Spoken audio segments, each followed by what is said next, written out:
নমস্কার, আমি অনুত্তমা আপনাদের সঙ্গে নিয়ে শুরু করছি আজকের ভালো আছি ভালো থেকো। আজকে একটা এমন বিষয় নিয়ে আমাদের কথা এগোবে যা আবারও দৈনন্দিন অভিজ্ঞতায় আমরা পাই, আমাদের নিজেদের জীবনেও কখনো কখনো পাই, অন্যদের জীবনেও পাই, আমাদের চারপাশের মানুষদের মধ্যেও পাই।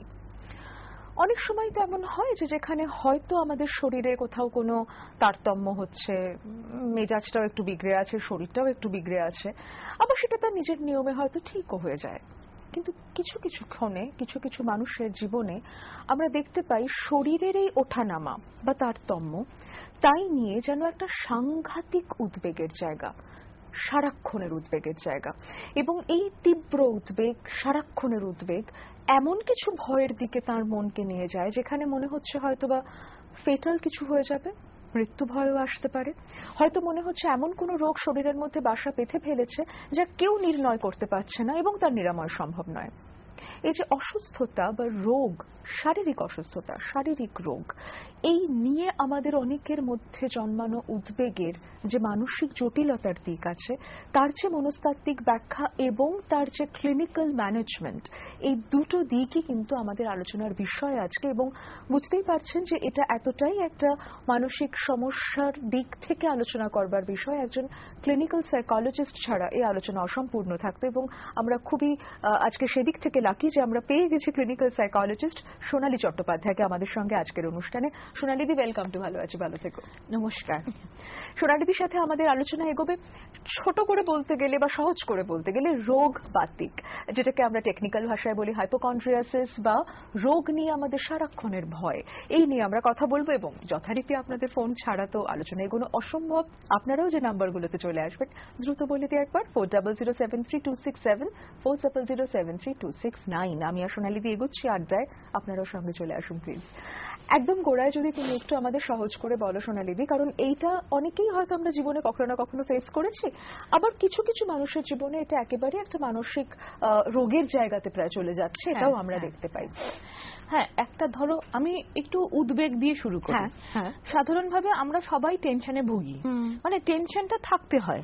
যেমন ধরো আমি যদি মানে কালকে বা এক সপ্তাহ বাদে বা এক মাস বাদে আমার পরীক্ষা, আমি যদি একটুও মানে টেনশন না হয় তাহলে আমি পড়বই না।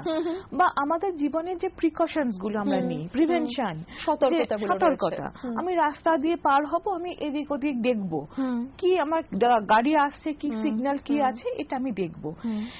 এরকম আমরা আমাদের হেলথের ক্ষেত্রেও কিন্তু আমরা সতর্কতা অবলম্বন করি। আমরা হাত ধুয়ে খাবার খাই, এই ওষুধ খাবো না, বা শীতকাল আসছে গলায় মাফলার দিলাম, ইত্যাদি আমরা ব্যবহার করি। এবার এই টেনশন বা এই সতর্কতা আমাদের দরকারি, কিন্তু সব ক্ষেত্রেই আমরা দেখি কোনো কোনো মানে আমাদের এই সতর্কতার বাইরে মানে আমাদের অতিরিক্ত কোথাও টেনশন হয়, যেটা আমাদের বাস্তব সমস্যাকে আরো বোধহয় সমস্যায় আমাদের ফেলে দেয়।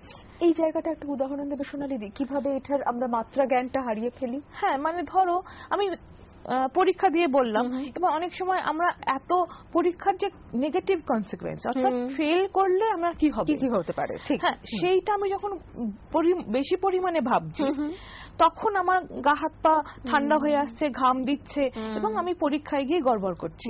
ঠিক সিমিলার আমাদের যে স্বাস্থ্য, হ্যাঁ, এবং আমরা নর্মাল যে একটা হেলথ মানে আমাদের যে প্রিকশন, সেটা সাবধানতা অবলম্বন করা ছাড়াও যখন আমার মাথায় এই চিন্তাটা আসবে যে অমুকটা হলে বোধহয় আমি মরে যেতে পারি, ঠিক, অর্থাৎ এই যে অ্যাংজাইটির মধ্যে কিন্তু একটা ফ্যাক্টর থাকছে নেগেটিভ কনসিকুয়েন্স, আমার অ্যাজাম্পশনস নেগেটিভ কনসিকুয়েন্স।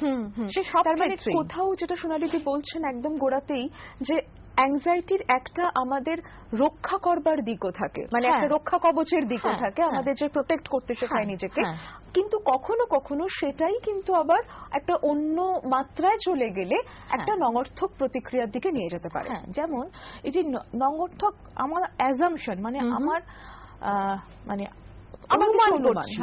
অনুমান করছি যে আমার এই খারাপটা হয়ে যেতে পারে, এবং তার সঙ্গে আর একটা জিনিস জড়িত আছে, যে খারাপ ফলাফলটা হবে সেটা আমার বা আমার মন বা আমি সব মিলিয়ে সেটার সম্মুখীন হতে পারবো। হ্যাঁ, মানে একটা অসহায়তা ওই খারাপের মুখে দাঁড়িয়ে আমার হবে, কোনো যেন সমাধান আর কাজ করবে। হ্যাঁ, ঠিক। এবং এটা কিন্তু যখন আমাদের এই মানে অ্যাংজাইটিটা, উদ্বেগটা মাত্রাতিরিক্ত হচ্ছে, তখন এই জায়গাটা কাজ করছে যে ওই যে খারাপ ফলাফলটা আমি কন্ট্রোল করতে পারবো না। যেমন ধরো আমি এখানে গল্প করছি, যদি এখানে একটা সাপ ঢোকে, আমরা মানে তীব্র চিৎকার করবো, নিশ্চয়ই। কিন্তু ধরো আমি সাপ ধরার টেকনিকটা জানি, আমার পেশাই হচ্ছে সাপ ধরা, আমি যদি দেখি আমি বলবো অনুত্তমা ঘাবড়িও না, এই তো আমি ধরে ফেললাম, তাহলে আমার সেই টেনশনটা হবে না। অর্থাৎ এই যে জ্ঞানটা, যে বিপদটা আসছে সেই বিপদটাকে নিয়ন্ত্রণ করবার চাবিকাঠি আমার কাছে আছে কি নেই, এবং যখন উদ্বেগটা ভীষণ বেড়ে যাচ্ছে তখন এই চাবিকাঠিটা আমার সবসময় মনে হতো যেন আমার কাছে নেই, যেন আমার কাছে নেই। এবং অ্যাকচুয়ালি আমি যদি দেখি যে আমাদের অ্যাংজাইটি রিলেটেড যে কটা অসুখ আছে সব ক্ষেত্রেই কিন্তু এই জায়গাটা কাজ করছে। এখানে একটা জায়গা আমি তোমাকে একটু জিজ্ঞেস করি সোনালী দি, মানে আমার মনে হয় এই মানসিক সমস্যাটাকে আর একটু গভীরে গিয়ে দেখতে গেলে আমরা পাই অনেক সময় ক্লিনিকে, আমি শিওর তুমিও পেয়েছো, আমরাও অনেক সময় দেখতে পাই যে তারা এই বিদ্যেটা যারা যারা জানেন, অর্থাৎ এমন অনেক ডাক্তারের কাছে হয়তো যাচ্ছেন এবং হয়তো শরীরে এমন কোনো কারণ পাওয়া যাচ্ছে না যাতে তাকে বলা যেতে পারে যে ভাই আপনার ক্যান্সার হয়েছে বা একটা বড় কোনো অসুখ হয়েছে, এবার সে সেটাকে বিশ্বাসও করতে পারছে না। এবং আমরা যেটা অনেক সময় দেখি যে মোটা একটা মেডিকেল ফাইল নিয়ে তারা উপস্থিত হন আমাদের কাছে। হ্যাঁ, এই যে এই জায়গাটা বলি, অ্যাকচুয়ালি হাইপোকন্ড্রিয়াসিস বা ইলনেস অ্যাংজাইটি ডিসঅর্ডার, তো এখানে যেটা অন্য অসুখের মানে অনেক সময় হয় যে অনেক দীর্ঘ আমার ব্যথা বা যন্ত্রণা এরকম আমি ভুগছি, তার সঙ্গে কিন্তু এটা একটু আলাদা। তার কারণটা হচ্ছে এখানে একটা সিমটমস কিন্তু অনেক সময় একটা সিমটমসেই থাকে না। আজকে হয়তো আমার গলায় কিছু একটা হয়েছে, গলাটা নিয়ে আমার মনে হচ্ছে গলায় বোধহয় ক্যান্সার হলেও হতে পারে। বেশ মাস কয়েক আমি এই গলা নিয়ে আমি এনটি স্পেশালিস্টের কাছে যাচ্ছি, একবার ওই চিকিৎসা করাচ্ছি, এই করছি, এরকম হলো। তারপর দেখা গেল সেটা আবার মাথা যন্ত্রণা শিফট করে গেছে। খুব যথার্থ উদাহরণ কিন্তু এটা, অনেকেই রিলেট করতে পারবো আমরা। আবার দেখা গেল যে সেটা আবার কোথাও পায়ে ব্যথায় শিফট করে গেছে অ্যাকচুয়ালি। এবং এখানে কিন্তু অনেকগুলো মানে ঘটনাও মানে ইভেন্ট, তার মানুষটার জীবনে ইভেন্ট মানে জড়িয়ে যায়। সে হয়তো শুনলো যে তার মানে পরিচিতের মধ্যে কেউ হয়তো ক্যান্সারে মারা গেছে, তার হয়তো অমুক অমুক সিমটমস হয়েছিল, তখন তার মনে হতে লাগলো যে আমার বোধহয় এই তো আমার সেদিন সিমটমসটা হয়েছিল। এবং আমরা অনেক সময় করি না যে আমরা প্রায় বডি স্ক্যানিং শুরু করি, আমার কি একটু মাথা ঝিমঝিম করছে, আমার কি একটু বুক চিনচিন করছে, এইটা কিন্তু তখন মাথার মধ্যে কনস্ট্যান্টলি ঘুরতে থাকে সোনালী দি। এবং এখানে যেটা হয় যে মানে এর কারণ হিসেবে একটা জিনিস থাকে, সেটা হচ্ছে যে সেই মানুষ মানে প্রত্যেকটা মানুষেরই তো একটা কোপিং স্কিল থাকে, মানে সে কতটা সহ্য করতে পারছে বা নিতে পারছে। অনেক সময় দেখা যায় যে মাথার যন্ত্রণা হয়তো সেটা খুব তীব্র মাথার যন্ত্রণা নয়, কিন্তু তার মনে হচ্ছে যে সে অনেকটাই সহ্য করে ফেললো। এই যে বোধটা, তার নিজস্ব যে অনুভূতি, অর্থাৎ কতটা আমি ব্যথা পাচ্ছি, সত্যিকারের ব্যথা, আর তার ব্যথার যে অনুভূতি, মানে কতটা আমার বাস্তবের ব্যথা, কতটা আমার অনুভূত ব্যথা, এই জায়গাটা কিন্তু অনেক সময় পার্থক্য হয়।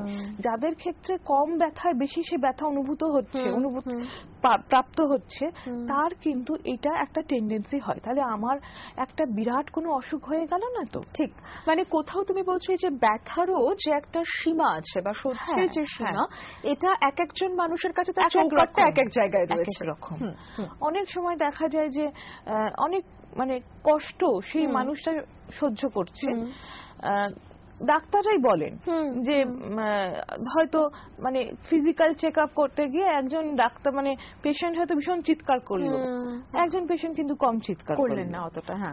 তো এইটা একটা তারতম্য হয়।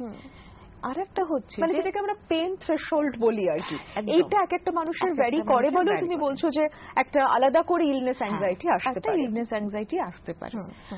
আরেকটা হচ্ছে তার কি কি নলেজ আছে, মানে অসুখ নিয়ে তার কি নলেজ আছে, সে কি ইনফরমেশন পাচ্ছে, তার আশেপাশের লোকজন তাকে কি বোঝাচ্ছেন।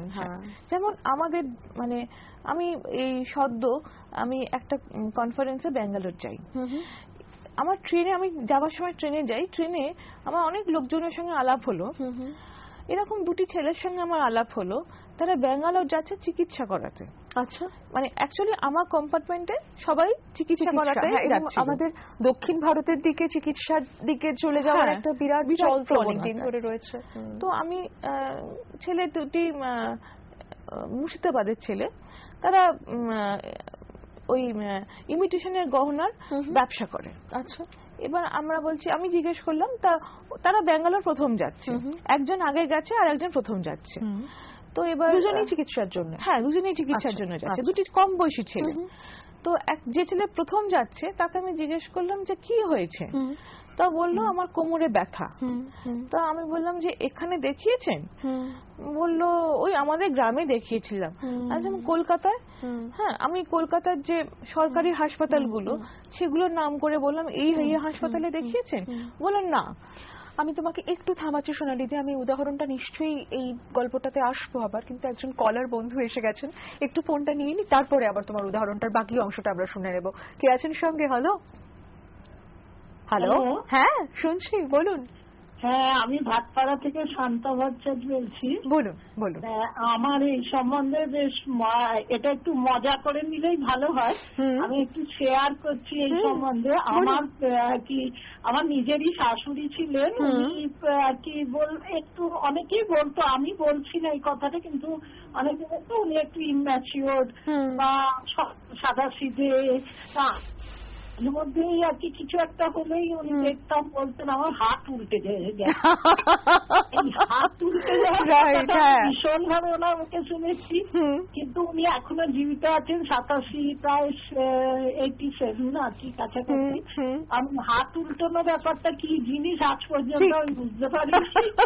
আর একটা হচ্ছে আরেকটু বলতেন, এটাও খুব বলতেন যে আমার কিডনি ড্যামেজ হয়ে গেছে, বড় বড় আর কি, বড় বড় ব্যাপার মনে হয়। আমি ওনাকে যেটুকুনি দেখেছি বা এখনো দেখছি, আমার মনে হয় উনি আর কি ইম্পর্টেন্সটা নেওয়ার জন্য হয়তো ওটাই আমরা আসবো একদম শান্তাদি, বড় বড় রোগের কথা, বড় বড় এর কথা, যে আমাকে এইটা আর কি, এটাও একটা মানসিক আর কি অন্য লাইনের আর কি রোগ হতে পারে, বুঝতে পারছি আর কি অ্যাটেনশন রোগ করা যাবে যাকে এখনো আছেন, বা এর জন্য কিন্তু অনেক কিছু অনেক টেনশন হয়েছে, ছোটাছুটি শুরু হয়ে গেছে, এমন ওনার জয়েন হয়ে গিয়েছে, ভর্তি হয়েছে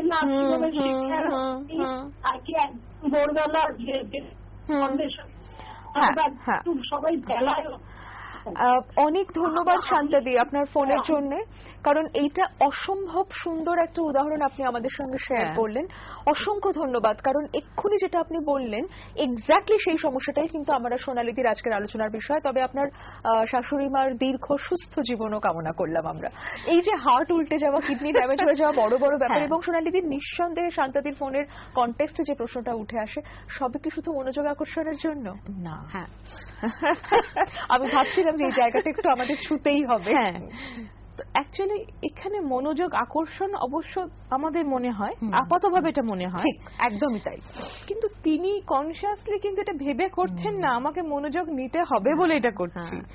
হ্যাঁ, সত্যি তিনি মনোযোগ নেওয়ার জন্যই হয়তো করছেন, কিন্তু সেটা আনকনসিয়াসলি। তার কোথাও যন্ত্রণা আছে, তার কোথাও বাস্তবে কোনো সমস্যায় উনি পড়ে আছেন, হয়তো তার কোথাও দুঃখ আছে, তার মনে হচ্ছে যে আমি হয়তো ঠিক যেমন অ্যাটেনশন পাওয়া উচিত সেরকম আমি পাচ্ছি না, তাই জন্যই হয়তো এরকম ভাবে ঘুরিয়ে অ্যাটেনশন নিতে হচ্ছে। এরকম এটা বেশিরভাগ সময় বয়স্ক মানুষদের ক্ষেত্রে দেখা যায়, যখন মনে হয় ছেলেমেয়েরা কাছে নেই, ছেলেমেয়েরা দূরে আছে।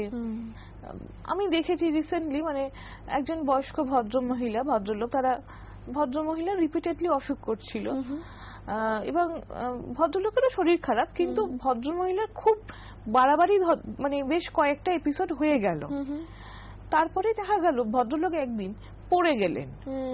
হ্যাঁ, উনি কিন্তু দাঁড়িয়ে থেকে পড়ে গেলেন, মানে তার কিন্তু বিশেষ কিছু হয়নি এবং সেটা কিন্তু উনি ইচ্ছাকৃত করেননি। ঠিক, এইটা আমার মনে হয় যেটা সোনালীদি বলছেন খুব জরুরি, যে আমরা অনেক সময় ভাবি ও দেখলে কিরকম এখন নিজের রোগ নিয়ে আমাদের মনোযোগ আকর্ষণের চেষ্টা করছে, এটা যে সে ভেবেচিন্তে উদ্দেশ্যপ্রণোদিতভাবে সরাসরি করছে তা কিন্তু না, মানে ওটা ওনার ভেতরে হয়তো কোথাও কষ্ট হয়েছে যে আমি বোধহয় একা হয়ে গেলাম, সবাই ছেলেমেয়েরা তো ওর দিকে সব মনোযোগ দিয়ে দিচ্ছে, তাহলে বোধহয় আমার কাছে এটা, এই ভাবনাটা কিন্তু কনসিয়াস নয়, মানে যেটাকে ফ্রয়েডের ভাষায় আবারও আসে যে আনকনসিয়াস ডিটারমিনিজম, মানে আমার অবচেতন মন কোথাও আমার এই আচরণটাকে ইনফ্লুয়েন্স করে দিতে পারে। আমরা পুষ্পাদির সঙ্গে এপিসোডটা কিরকম অবচেতন মনের কিরকম প্রভাব থাকে তার কথা শুনেছিলাম, সোনালীদি যেটা বলছেন সেটা কিন্তু একেবারেই ঠিক সেই লাইনের কথা, একদম।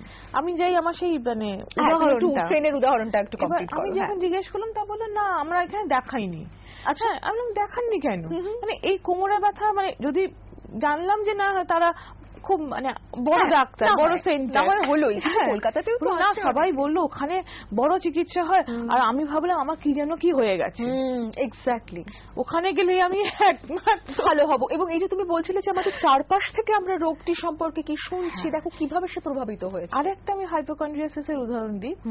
একটু খুব গ্রামীণ মানুষ, সে মানে দিন আনি দিন খায় আর কি, মানে ডেইলি লেবার, তার কোনো কারণে কানে বোধহয় পোকা কিছু ঢুকেছিল। আচ্ছা, এবার সে লোকজন বলল তাকে তোর পোকাটা তো কান থেকে মাথায় চলে যাবে। ঠিক, এবার সত্যি পোকা ঢুকে, আমরা অনেক সময় কানে পোকা ঢোকে আবার কখন সেটা বেরিয়ে যায় আমরা বুঝতে পারি না। এবার তার মধ্যে মনে হতে থাকলো মানে কানে কিছু একটা হচ্ছে, সেখান থেকে তার মাথায় যন্ত্রণা শুরু হলো।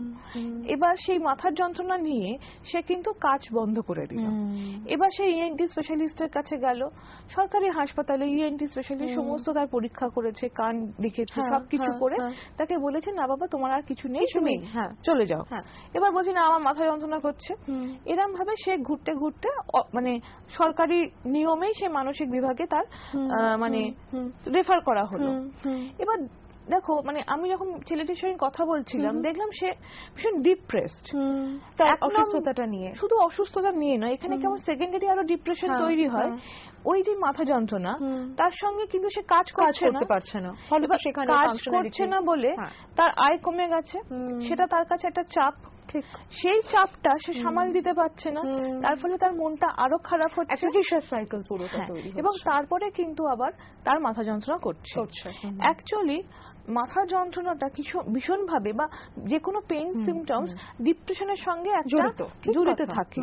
এবং বিশেষত যারা গ্রামীণ মানুষ বা খুব বেশি লেখাপড়া করেননি তাদের ক্ষেত্রে মানে তারা এই পেইন সিমটমসটাকে বলে, কারণ তাতে বেশি লোকজন পাত্তা দেবে। মন খারাপ করছে লোকে পাত্তা দেবে না। অনেক সময় এটা মন খারাপটাও তো একটা খুব অ্যাবস্ট্রাক্ট বিমূর্ত জায়গা, তাদের সংবেদনের জায়গাটাও থাকে না, তারা সেটাকে ওই ব্যথার দিক দিয়ে ব্যাখ্যা বুঝতে পারেন। এবার এই যে ব্যথা, তখন সে একটা ব্যথা ফিল করছে, তাহলে সেটা এবার দুয়ে দুয়ে সে চার করছে।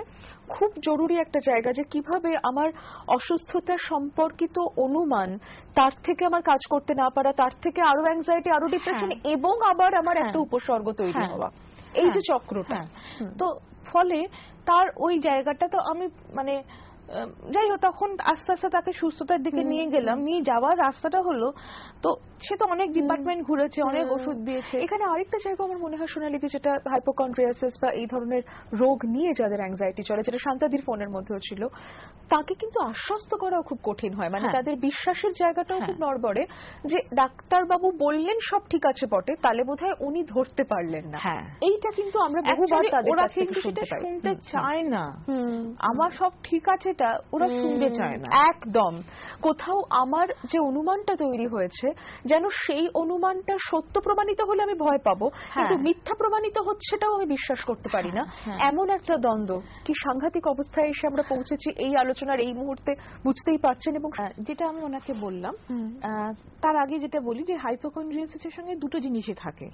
একটা হচ্ছে যে অনেক ডাক্তার যাওয়া, বারবার ডাক্তারের কাছে যাওয়া, এটা এক্সেসিভ বিহেভিয়ার। আর একটা থাকে অ্যাভয়েডেন্স, একদমই যাব না। মানে হয়তো সামান্য একটা মাথা যন্ত্রণা করছে, কি পেটে ব্যথা করছে, হয়তো কোথাও কোনো একটা মানে ছোট কিছু একটা কিছু হয়েছে, সেটা হয়তো একটু মানে ট্রিটমেন্ট করলে সেরে যাবে, কিন্তু সে মানে সেটা সহ্য করব, কিন্তু ডাক্তারের কাছে যাব না, একদম অ্যাভয়েডেন্স, যে আমি গেলেই আমি শুনবো যে আমার ক্যান্সার হয়েছে বা অমুক হয়েছে, এবং এটার সঙ্গে ওই মৃত্যু ভয়, মানে এবং এটার জন্য টেস্ট গুলো করিয়ে দেখবো না, কারণ তাতে এসপার ওসপার কিছু একটা তো জেনে যাব, তার থেকে বাবা আমি যা ভাবছি তাই নিয়ে থাকা বরং বোধহয় বেটার। এই দুটোই থাকে।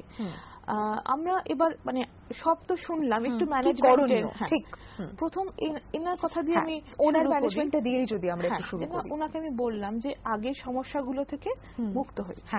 এখন দেখুন, এই যে রোগ, বাস্তবে রোগ বলুন বা বিপদ, মানে আমাদের মাথার মধ্যে জিনিসটা আসছে বিপদ, সেটা অন্যান্য অসুখে, মানে যেটা আমি একদম প্রথমে শুরু করেছিলাম যে অ্যাংজাইটি ডোমেইন দিয়ে, যে আমার মাথার চিন্তা হচ্ছে একটা এমন বিপদ হবে যা আমি ফেস করতে পারবো না।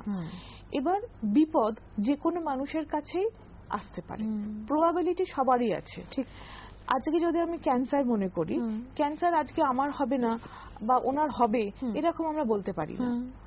যে কোনো অসুখ, সে শারীরিক হতে পারে, মানসিক হতে পারে, এরকম আমরা বলতে পারি না যে আমার হবে না। ঠিক, তাহলে প্রবাবিলিটি আপনার যেমন আছে আমারও তেমন আছে। এবার যদি কোনো মানুষের হয়, তাহলে জীবনযাত্রা অনুসারে আমাদের সেটা ফেস করতে হয়। মানুষজন ভীষণভাবে ভগবানকে বিশ্বাস করেন, মানে যে কোনো ধর্মেরই হোক না কেন, কিন্তু দেখবেন যে আমরা যদি ধর্মের জায়গা দিয়ে দেখি, যে সব ধর্মের যারা প্রবক্তা তারাই কিন্তু প্রচুর কষ্ট সহ্য করেছে, তাই না? মানে তাদের মারা যাওয়াটাও কিন্তু খুব স্মুথলি হয়নি, তারাও কিন্তু যন্ত্রণা সহ্য করে মারা গেছে। মানে তারাও দেখিয়ে দিয়ে গেছেন যে জীবনে জন্মালে মানে যন্ত্রণা সহ্য করতেই হবে। বুদ্ধদেবের বাণী থেকেও আমরা পাই যে তুমি এমন জীবন পাবে না যেখানে কিছু কিছু জীবনের কষ্ট তোমাকে ভোগ করতে হবে না। হ্যাঁ, তো তাহলে আমাদের এই যে কি হবে যদি আমার এই ঘটনাটা ঘটে, তাহলে কি হবে, এই কি হবে থেকে আমাদের বেরোতে হবে। তাই জন্য যেটা আমি ভদ্রমহিলাকে বললাম, যে রাস্তায় আমি হাঁটছিলাম, যে আগে যখন আপনাকে ডাক্তাররা সেখান থেকে বার করে দিয়েছে, মানে আগে যখন সিস্ট ডিটেক্টেড হয়েছে এবং তার সার্জারি হয়েছে এবং আপনি নিরাময় হয়েছে, বোধ করতে তাহলে আবার যদি কিছু হয়, মনে তো চিন্তা হচ্ছে যে আবার কিছু হয়, তখন আবার ডাক্তার আমাকে হেল্প করবে।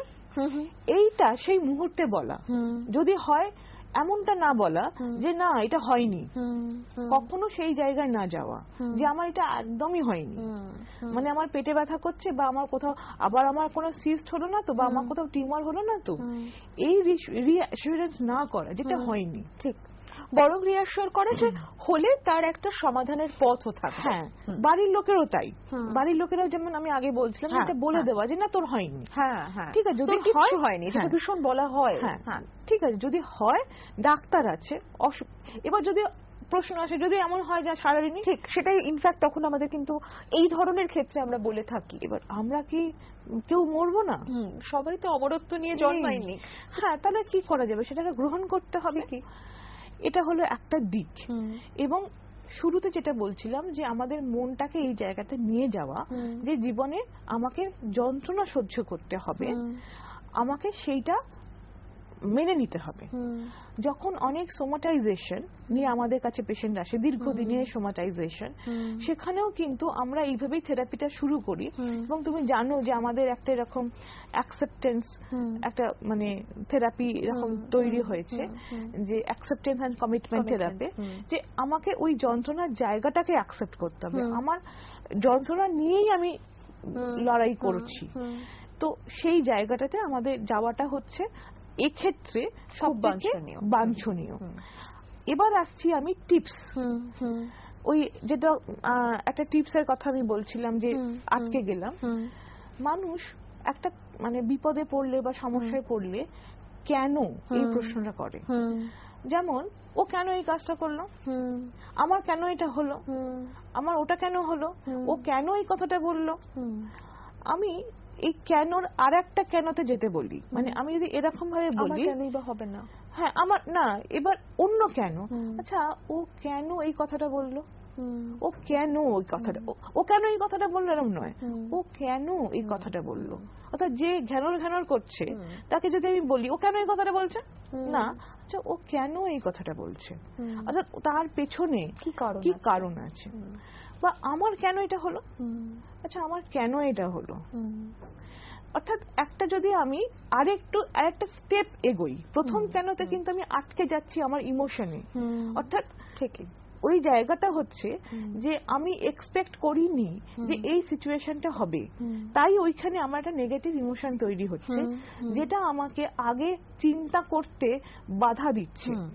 আমি যদি দ্বিতীয় কেনতে যাই তাহলে আমার চিন্তাটা আরেকটু অগ্রসর হবে, এবং সেখানে বোধহয় একটা আবেগের থেকে যুক্তিতে ফেরত আসবার একটা রাস্তা, দূরত্বের দরকার আছে সোনালি, তাই না? মানে আমি যদি ভীষণ আবেগে জর্জরিত হয়ে এই কেনটার উত্তর খুঁজে আমি পাবো না, তাই এই একটা দূরত্বে দাঁড়িয়ে ও কেন এটা হলো বা এটা কেন হচ্ছে। হ্যাঁ, এবার ধরা যাক আমার একটা, যদি এরকমই ধরি আমার শারীরিক সিমটমস হচ্ছে, আচ্ছা কেন হচ্ছে, আচ্ছা তাহলে আমি এটার জন্য ডাক্তারের কাছে যাই। আচ্ছা ডাক্তার আমাকে এটা বললো, তারপরেও আমার এটা ফিল করছি, আমি কেন এটা ফিল করছি? আচ্ছা ডাক্তার তো আমাকে বলছে যে কিছু হয়নি, তারপরেও আমার মনটা কেন এই দিকে যাচ্ছে? তা কি অন্য কোনো কারণ আছে? ঠিক, মানে তাহলে এই কেনগুলোর মধ্যে শুধুমাত্র আমার উদ্বেগ না মিশিয়ে, আমার ভ্রান্তি না মিশিয়ে যদি আমরা একটু সদর্থক এবং মোর রিয়েলিস্টিক অনুমানকেও আনতে পারি, তুমি সেই হাইপোথেসিস ফর্মেশনের কথা বলছো। আর একটা জায়গা হচ্ছে, যেটা আমি প্রথমে বলছিলাম, যে এই যে যখনই আমি গ্রহণ করব, যে ভদ্রমহিলা যে জায়গাটা বললেন যে ওনার যে 3টে স্ট্রেস, এবার সেই জায়গাটা একটু বলি কারণ এটা খুব গুরুত্বপূর্ণ। উনি একটা চাপের মধ্য দিয়ে যাচ্ছেন, আমি ওনাকে বললাম যে প্রথম আপনাকে দেখুন যে এটা আপনার বাস্তব পরিস্থিতি, হাজবেন্ড একজন অ্যালকোহলের সমস্যা নিয়ে রয়েছে, মায়ের লিভার সিরোসিস হয়েছে এবং ওনার কাজের জায়গাতেও প্রেশার তো থাকবেই, এবং সেখানে খারাপ পরিস্থিতির মধ্য দিয়ে যাচ্ছি এইভাবে না দেখে আমি এই পরিস্থিতিটাকে আমি কটা সারাদিনে আমি কি রিসোর্স পাচ্ছি সেই পরিস্থিতি থেকে মোকাবিলা করার, আমি আর কি স্ট্র্যাটেজি নিতে পারি সেই দিকে মন দেওয়া। আমাকে তো এটা থেকে উত্তরিত হতেই হবে, সেই দিকে আমাকে মন দেওয়া। এবং পাশাপাশি যদি আমি আমার মেন্টাল হেলথ ঠিক রাখার জন্য কোনো একটা স্টেপ আমি সারাদিনে নিতে পারি, সেটাকে ভীষণভাবে মানে ইয়ে করা।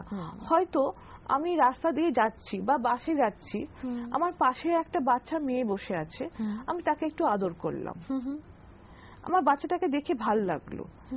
অর্থাৎ বা কোনো একটা রাস্তার মধ্যে কোনো ঘটনা আমার দেখে ভাল লাগলো।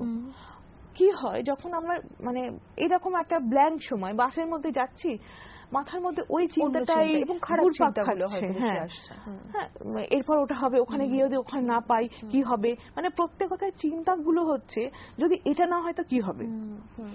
অফিস থেকে বাড়ি ফিরবো, বাড়িতে গিয়ে আবার দেখবো যে সে অ্যালকোহল খেয়ে আছে, হ্যাঁ এটা একটা বিরাট চিন্তা যে বাড়িতে ফেরার আগে ফিরেই আমি কি দেখবো। এবার আমি ওইদিকে ভাবছি না, আমি রাস্তাঘাটে ওই মুহূর্তটা আমি অন্য কিছু দেখবার চেষ্টা করছি। হ্যাঁ, এখন যে সিচুয়েশনটা আমার সামনে আসবে কি আসবে না সেটা তো আমার হাতে নেই, তাহলে আমি সেটার জন্য আগে থেকে ওই ব্যারিয়ারটা তৈরি করব কেন যে আমি কি দেখব।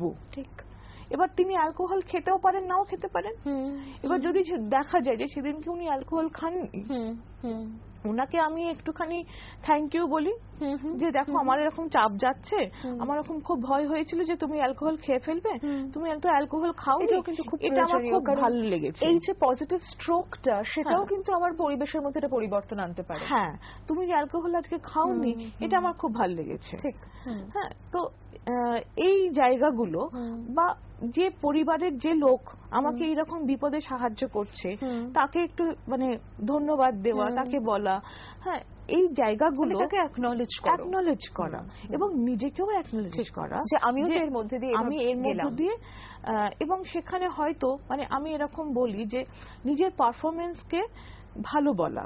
হয়তো একটা মানে অফিসেরই একটা কাজ আমি খুব তাড়াহুড়োর মধ্যে আমি মানে এই চাপের মধ্যে আমি ঠিকভাবে করতে পারলাম, নিজেকে একটা ভেরি গুড দেওয়া, যে আমি এই চাপের মধ্যে আমি কাজটা ঠিক মতো মানে নিজের শুধু নাম্বারগুলো কেটে না নিয়ে মাঝে মাঝে নিজেকে একটু নাম্বার দেওয়া, তবে কি হবে এই চাপটা সে সঠিকভাবে নিতে পারবে, চাপটা নিতেই হবে। এই ভাবনায় না যাওয়া যে আমি চাপটা মানে আর কত সহ্য করব। এবং যেটা তোমাকে আমি বলছিলাম যে এই যে আমরা যখন বলি না যে আমার সাথেই এটা কেন হলো, আমি যদি একটু উল্টো নিজেকে জিজ্ঞেস করতে পারি সোনালিদি যে আমি কে, আমিও তো এই জীবন জগৎ, এই মনুষ্য প্রজাতিরই একজন, আমার সাথে কেনই বা না হবে, মানে আমার সাথেও যে হতে পারে, এই জায়গাটাতে আমি যেই মুহূর্তে ভাবছি যে আমার সাথে কেন হলো, আমার সাথে হওয়ার কোনো কারণ নেই, আমি কিন্তু নিজেকে একটা বিচ্ছিন্ন জায়গায় অবস্থান দিচ্ছি। হ্যাঁ, এটা সব জায়গাতেই, মানে আমরা তো কেউই তত স্পেশাল নই যে আমাদের সাথে এগুলো হবে না। হ্যাঁ, এই যে এক্সপেকটেশন যে আমার সঙ্গে খারাপ হবে না, এক্স্যাক্টলি। দেখো আমাদের না মনের একটা এরকম প্রবণতা আছে, মানে আমরা যেরকম ভাবে বড় হই, হ্যাঁ বাবা এই বিপদটা যেন আমার সাথে না হয়, ঠিক কথা, কিন্তু আমার সঙ্গে হবে না এরকম তো কোনো কথা নেই। এখানে একটা প্রশ্ন আমার তোমার কাছে একটু আসছে সোনালিদি, যদিও আমরা অনুষ্ঠানের একদম শেষ পর্যায়েই চলে এসেছি, মানে একেবারেই সময় কম, তবু তোমায় না জিজ্ঞেস করে ছাড়তে পারবো না আজকে। সেটা হচ্ছে আমরা তো অনেকগুলো ফিকশন তৈরি করে করে জীবন বাঁচি। ধরো আমি তুমি যখন আগামীকালের প্ল্যানটা করি, মানে একেবারে যদি অ্যাডলারিয়ান কনসেপ্টে দেখি, আমরা তো ধরে নিচ্ছি যে আগামীকালটা আমরা দেখবো, তাই তো আমাদের আগামীকালের প্ল্যান। এই যে রোগের চিন্তা, এই যে অসুস্থতার ভয়, তার সাথে আমাদের আগামীকালটা দেখতে না পাওয়ার ভয়, এই এক্সিস্টেন্সিয়াল ফিয়ারটাই কি আমাদের একদম গোড়ায় কোথাও থেকে যাচ্ছে? এবং আমি যে মরে যাব, মানে অ্যাকচুয়ালি যেটা এই যে হাইপোকন্ড্রিয়াসিস আরো দেখা যায় বয়স্ক মানুষদের ক্ষেত্রে, যে আমি মরে যাব এই জায়গাটা অ্যাকসেপ্ট করতে পারে না। অ্যাবসলিউটলি। হ্যাঁ, এবং মরে যাওয়া মানে একদম চূড়ান্ত খারাপ জায়গা। এবং হাইপোকন্ড্রিয়াসিসের মূলেই কিন্তু যে অসুখগুলো, যে দেখবে সবকটা অসুখই হচ্ছে এমন অসুখ যে সারবে না, মরে যাবে, একদম তাই, টার্মিনাল ডিজিজ যেগুলোকে আমরা বলি। এবং এই মরে যাওয়াটাই গ্রহণ না করতে পারার দিকে, এই যে এবার এই মরে যাওয়াটাকে আমাদের তখন থেরাপিউটিক ভাবে দেখাতে হবে যে তোমার বেঁচে থাকার এক্সিস্টেন্সটা কিসে, মানে তোমার এক্সিস্টেন্সটা তোমার কাজে। ধরো আজকে আমরা আইনস্টাইনের নাম বলছি, তো তিনি তো বেঁচে আছেন, এখন সবাই তো আইনস্টাইন হতে পারছে না, এখন সবাই কি আমরা এরকম ভাবে ভাববো না, আমরা ভাববো ভালোবাসার দিক থেকে, হিউম্যানিটির দিক থেকে। আজকে খুব সুন্দর আমরা আজকে এই যে জায়গায় এসছি, আমরা কিন্তু এখন তো গুহায় বাস করি না, তো এটা তো এক জেনারেশনে হয়নি। হ্যাঁ, আজকে আমরা কম্পিউটার ব্যবহার করছি, কিন্তু এক জেনারেশনে হয়নি। আমরা প্রত্যেকটা মুহূর্তে মানুষকেই সার্ভিস দিয়ে গেছি।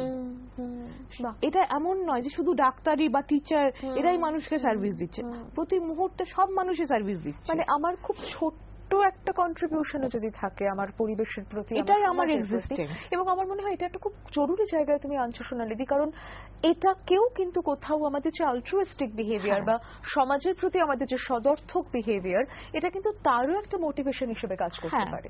হ্যাঁ, মানে এবার দেখো আমরা যাদের অনেক মানুষই নেই কিন্তু আমরা বলি, ধরো আমি যদি বলি যে আমি আমার দিদা এরকম ভাবে আমার জন্য এটা করতো, আমার দিদা যেন এরকম করতো, তার মানে দিদা আমার কাছে সে এক্সিস্ট করে, ঠিক সেই মানুষটার এক্সিস্টেন্স, মানে আমার স্মৃতিতে আমার আবেগে কিন্তু তার একটা আলাদা জায়গা রয়েছে। আমি যদি বলি যে আমার অমুক জন রয়েছে, বা মানে সেইভাবে কিন্তু আমরা পারস্পরিক ভাবে রয়ে যাই। এই রয়ে যাওয়াটা, মানে এই যে একটা এত অস্থিরতার মধ্যে, অনিশ্চয়তার মধ্যেও একটা নিশ্চয়তার আশ্বাস তাহলে যদি তাকে দেওয়া যায়, তাহলে তুমি বলছো এক্সিস্টেনশিয়াল ফিয়ার এবং associated anxiety over the illness, মানে মরে যাওয়া মানে তো আমার অস্তিত্ব নেই, কিন্তু সেটা হচ্ছে ফিজিক্যাল অস্তিত্ব নেই, কিন্তু সাইকোলজিক্যাল অস্তিত্ব থেকে যায়।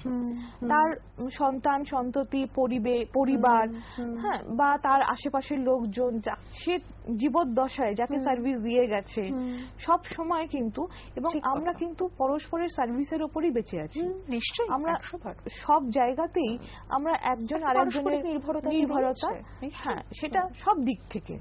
এবং আমরা মানে টাকার মূল্য দিয়ে ভাবি যে হয়তো সেটা দিচ্ছি, কিন্তু তার নয়। হ্যাঁ, তো এবার আমি দোকান থেকে একটা দামি শাড়ি কিনতে পারি, হ্যাঁ, এবার শাড়িটা যে এই যে রং, তার যে মানে তার যে বুনট, তার যে কারুকাজ, সেটা তার মানুষটার জায়গা থেকে, নিজের জায়গা থেকে। এবং আমরা যদি বলি দেখো এই যে বানিয়েছে শাড়িটা কি সুন্দর বানিয়েছে, তাহলে যে বানালো সে আমার কাছে রয়ে গেল। ঠিক, তাহলে কোথাও একটা খুব সুন্দর জায়গায় কিন্তু আমরা যদি উদ্বেগ দিয়ে শুরু করেছিলাম, কিন্তু সোনালী দি আমাদের শেষ পর্যায়ে এসে একটা খুব সুন্দর উপলব্ধির জায়গায় নিয়ে আসলেন, যেখানে আমরা উদ্বেগ থেকে আসলে আমাদের অস্তিত্বের সংকট কাটিয়ে নিজেকে কি করে নিশ্চিত করব, নিজের অবস্থানটা শুধুমাত্র শরীর দিয়ে বা আমার জৈবিক থেকে যাওয়া দিয়ে না দেখে কিভাবে তারও একটা ধারাবাহিকতার ইতিহাসের অংশ হতে পারি, সেটার একটা খুব সুন্দর জায়গায় সোনালী দি আমাদের কিন্তু নিয়ে এলেন। আমরা একেবারেই শেষ পর্যায়ে চলে এসেছি। সোনালী দি, অনেক ধন্যবাদ তোমাকে, আজকে পেলাম।